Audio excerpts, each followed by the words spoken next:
Саламатсыздар ма, құрметті тыңдармандар? Сіздерге бүгін нағыз программистке керек 5 асыл қасиет жайлы айтатын боламын. Бірінші қасиет – ол арманшыл болу. Бәрі де армандаудан басталады, достар. Әлемдегі өзінің орнын ойып тұрып қалдырған мықты тұлғалардың барлығы армандай білген және соған мүлтіксіз сенген.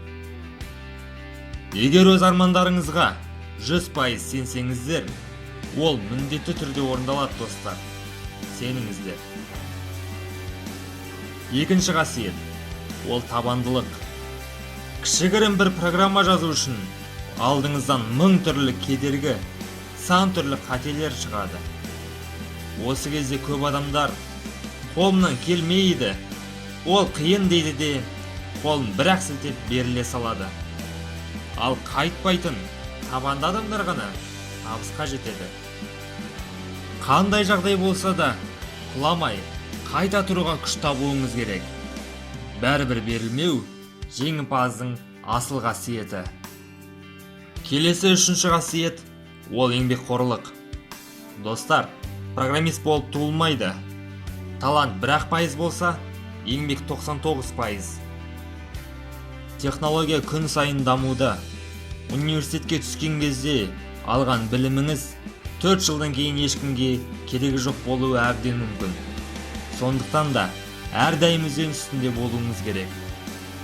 Егер сіз бұл өмірде бір нәрсе алғыңыз келсе, биік шыңдарға шыққыңыз келсе, онда міндетті түрде еңбектеніп, тер шығару керексіз. Өзіңізге қатал да, қатыгез де бола біліңіз. Келесі маңызды қасиет – ол айтқан сөзіңізде тұруыңыз. Егер жай ғана емес, табысты программист болам десеңіз, баратын жеріңізге ешқашан кешікпеңіз. Алған жұмысыңызды сылтау айтпай, уақытымен орындаңыз. Себебі сөзінде тұрмайтын адаммен ешкім ешқашан жұмыс істемейді.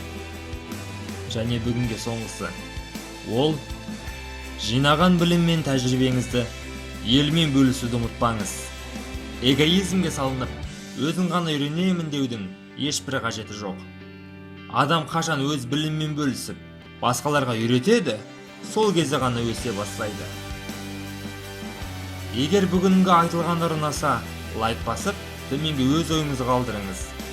Мақсатқа қарай жүруді ешқашан тоқтатпаңыз.